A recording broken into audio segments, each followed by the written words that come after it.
Buenos días, me llamo Sana Rasfi y soy enfermera de los centros de día de FAM. Y hoy vamos a hablar sobre la prevención frente al COVID. Primeramente, debemos saber qué es el COVID. Es un virus respiratorio emergente procedente de animales, que se estima que tiene un periodo de incubación de entre 2 y 14 días. Este virus se transmite por contacto directo con las gotas respiratorias que se emiten tras toser o estornudar de una persona enferma. Su contagiosidad depende de la carga viral o la cantidad del virus que hay en el aire o en las vías respiratorias. Estas gotas infectadas pueden infectar a otras personas a través de la nariz, la boca o los ojos. Y también las personas se pueden infectar cuando tocan una superficie contagiada por esas gotas y después con las manos sucias tocarse los ojos, la nariz o la boca. Este virus parece poco probable su transmisión por el aire en distancias mayores a 2 metros.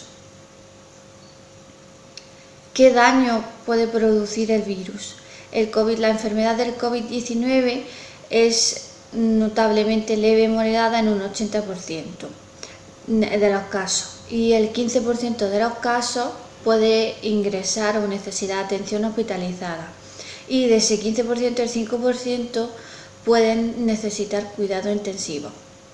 La sintomatología de esta enfermedad o de lo que produce este virus son comúnmente fiebre, tos y sensación de falta de aire.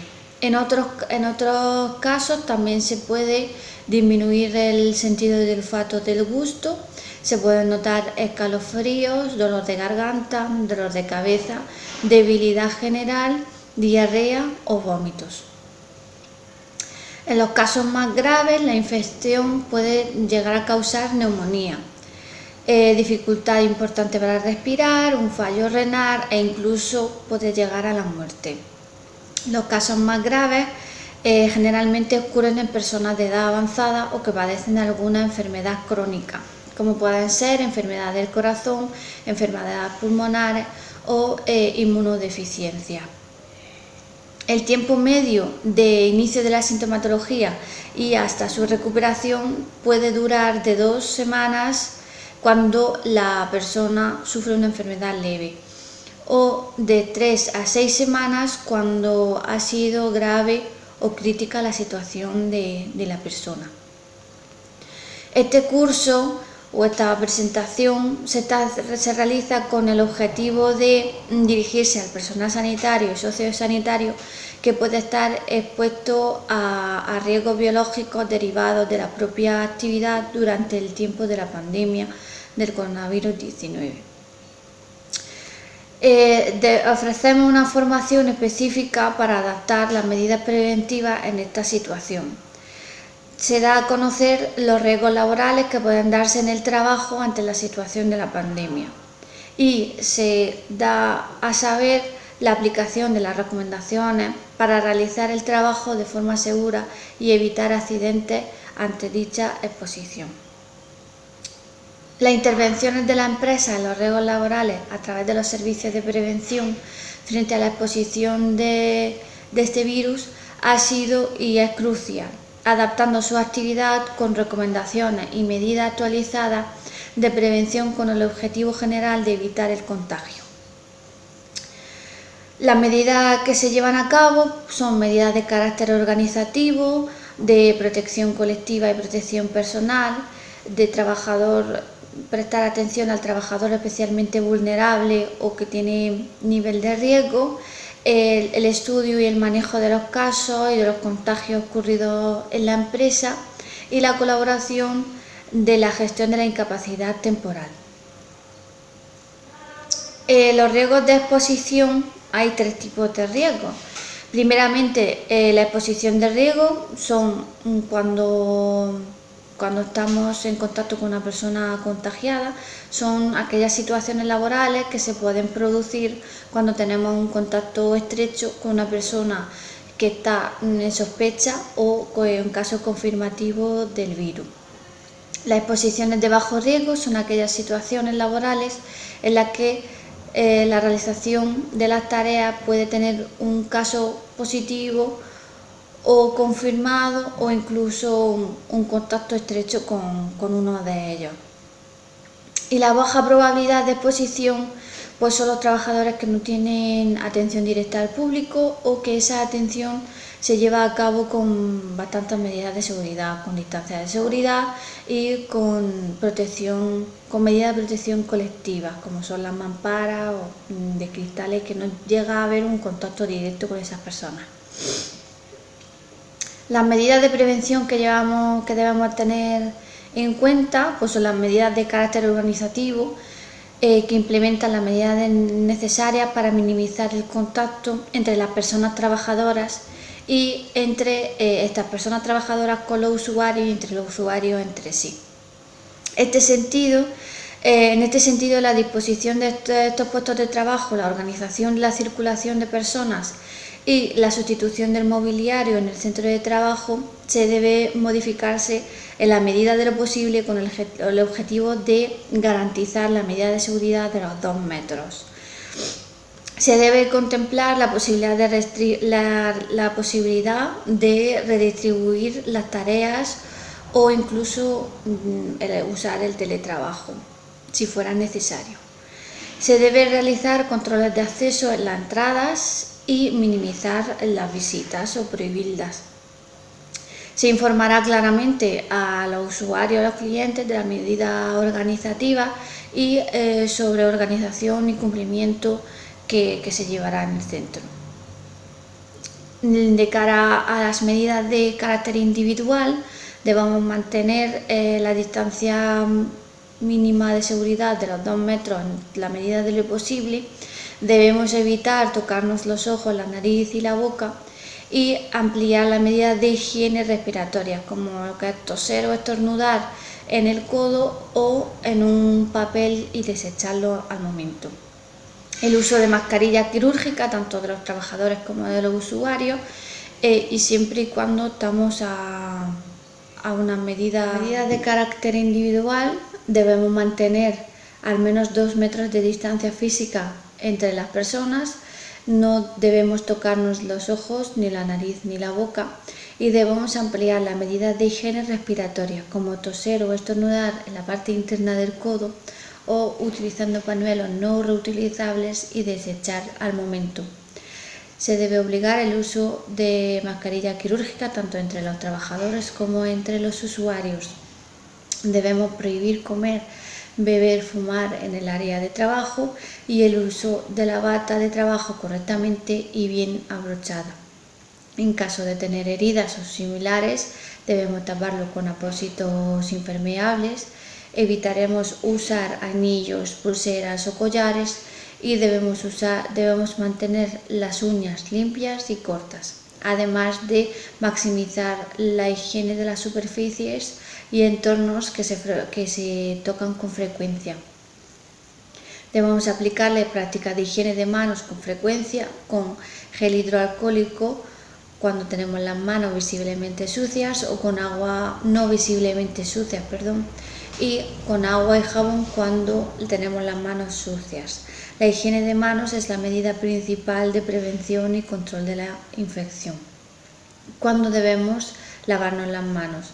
Debemos lavarnos antes del contacto con el paciente, antes de realizar una técnica aséptica, después del contacto con fluidos biológicos, después del contacto con el paciente y con el entorno del paciente y antes de colocarse los EPIs y tras su retirada. Para frenar la infección se debe actuar ante la cadena epidemiológica, que son 3 fases: la fuente de infección, el mecanismo de transmisión y el sujeto susceptible. La fuente de infección, debemos gestionar los residuos que se producen durante la actividad asistencial que conllevan algún riesgo potencial para los trabajadores expuestos o para el medio ambiente, siendo necesario observar medidas de prevención en su manipulación, en su recogida, en su transporte y en su eliminación. Debemos realizar un control del ambiente del centro. El centro contará también con medidas de separación para la atención a pacientes y en especial en atención al público. El centro debe tener información gráfica para la población con instrucciones de medidas de prevención y protección con la higiene de manos, la higiene respiratoria y el uso de mascarilla. Se debe maximizar la limpieza del entorno de las superficies que se tocan con frecuencia y se debe procurar mantener la distancia de seguridad de 2 metros entre los pacientes en la medida de lo posible. No se debe salir con bata o con el uniforme a la calle y el uso de equipos de protección individual en función de la posible exposición y atención directa al usuario. Los equipos de protección individual son la bata, que se debe colocar una bata resistente a líquidos antes de entrar en contacto con el caso sospechoso o siempre y cuando vayamos a realizar actividades que se entra en contacto con fluidos del usuario. Se debe utilizar mascarilla ante la atención del paciente, mascarilla quirúrgica o la FFP2 según el tipo de procedimiento que se vaya a realizar. Se debe usar protección ocular cuando se vaya a entrar en contacto con el usuario, usar protección ocular antisalpicaduras, como pueden ser las gafas de montura integral o pantallas. Y se debe usar guantes antes de entrar en contacto y después de entrar en contacto con el usuario, y siempre después de todo realizando la higiene de manos. En el momento de la colocada de los EPI hay que seguir unos parámetros, pero no son tan importantes o tan específicos como a la hora de la retirada. La retirada hay que tener mucho cuidado en que no entren en contacto con nuestras manos, nuestro cuerpo, y se vaya retirando de forma de hacia atrás hacia adelante, tanto la mascarilla como la pantalla como la bata. Se debe realizar recoger de la zona menos sucia a la zona más sucia, y tras retirarse los EPIs se debe realizar el lavado de manos. En caso de exposición accidental con un caso de COVID, se debe comunicar al centro de referencia o al número de referencia del COVID de cada sitio. La unidad de vigilancia de la salud desarrollará protocolos de investigación y notificación, asesoramiento y recomendación en caso de que haya tenido algún contacto estrecho con un positivo de COVID. Y el personal de nueva incorporación debe realizarse un test antes de iniciar su trabajo. Hay que tener mucho cuidado en los trabajadores especialmente sensibles. El Ministerio de Sanidad ha definido como grupos vulnerables frente al COVID las personas con enfermedades cardiorrespiratorias, hipertensión, enfermedad pulmonar crónica, diabetes, insuficiencia renal crónica, inmunodepresión, personas que sufren cáncer en fase de tratamiento activo, enfermedades hepáticas crónicas severas, obesidad mórbida, embarazadas y las personas mayores de 60 años. La vulnerabilidad de estos casos vendrá establecida en función del nivel de riesgo del puesto de trabajo a valorar por la empresa. Para ello se seguirán las pautas de adaptación del puesto de trabajo a trabajadores especialmente sensibles para garantizar la protección eficaz en materia de seguridad y salud laboral de los trabajadores. Aparte de cuidar nuestra salud física, debemos cuidar nuestra salud emocional. Para ello debemos aceptar las emociones, que esta situación extraordinariamente en la que nos encontramos da lugar a gran cantidad de emociones como ansiedad, miedo, culpa, Todas ellas son adaptativas y nos van informando sobre cómo estamos. Debemos autoobservarnos, debemos dedicarnos un momento cada día a darte cuenta de cómo estás, de qué pensamiento tienes, qué te dices de ti misma, y puede que tenga algún pensamiento anticipatorio que te esté generando ansiedad. Entra en contacto con tu mente para ser consciente de tus pensamientos y de la toma de control. La práctica de técnicas respiratorias, de meditación o del mindfulness pueden ser de utilidad y que necesitamos. Debemos controlar el estrés. Frente al estrés, mantente vigilante, identifica tus signos y pon en marcha las estrategias personales que te sirven en estas ocasiones, con respiraciones profundas, escuchar canciones, imaginarse un paisaje, hacer técnicas de relajación en general. Agradece y valora tu trabajo. Hay que tener autoconfianza, que hay que valorar lo que se hace bien cada día y tratar de aceptar las limitaciones. A pesar de todo, estás prestando un servicio de gran valor. Hay que hacer pausas. Asegurarse de hacer pequeñas pausas en tu jornada laboral para parar y descansar y desconectar y conectar contigo mismo. Eso te ayudará a prevenir el agotamiento y la fatiga mental. Se debe uno mantener contacto con la familia y con amigos fuera del trabajo para compartir tus emociones con ellos y que te ayuden a sentirte apoyado. Y luego cuidarse. Trata de mantener tus rutinas habituales fuera de horario de trabajo, así como la actividad de ocio y del autocuidado en la medida de lo posible. Y cuidar de ti mismo no es un lujo, es una necesidad. Atiende tus necesidades básicas. Aliméntate bien y trata de mantener los horarios de las comidas.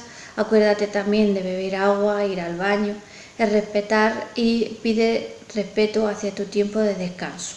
Para poder continuar tu labor es necesario te repongas físicamente y emocionalmente cada día. Trata de dormir entre 7 y 8 horas. Y desconecta. Limita la exposición a los medios de comunicación y pon límite también a la solicitud de información que te llegue por las redes sociales, por los grupos de WhatsApp. Y bueno, de aquí es donde he sacado toda la información. Cualquier cosa que necesitéis podéis poneros en contacto conmigo.